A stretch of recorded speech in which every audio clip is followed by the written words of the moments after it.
சோழப் பேரரசு கலைக்கும் வீரத்திற்கும் உலகப் புகழ் பெற்றது.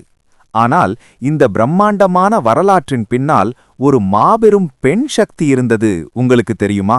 அவர்தான் செம்பியன் மாதேவி. கண்டராதித்த சோழனின் மனைவி. மாமன்னன் ராஜராஜ சோழனுக்கே வழிகாட்டியாக இருந்தவர். சோழ வம்சத்தின் கலை ஆன்மாவே இவர்தான். கணவன் மறைந்தபின் துயரத்தில் முடங்கிவிடாமல் சோழ தேசம் முழுவதும் சிதிலமடைந்த செங்கல் கோவில்களை கலைநயம் மிக்க கற்கோவில்களாக மாற்றினார். வெண்கலச் சிலைகளின் பொற்காலம் இவர் காலத்தில்தான் தொடங்கியது. இன்றும் நாம் வியந்து பார்க்கும் பல சோழர்கால செப்புத் திருமேனிகளுக்கு உயிர் கொடுத்தவர் இந்த சிற்பிகளின் அரசி.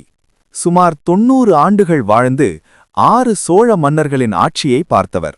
ராஜராஜ சோழன் கட்டிய தஞ்சை பெரிய கோவிலின் பிரம்மாண்டத்திற்கு இவரே ஊற்றுக்கோலாக இருந்தார்.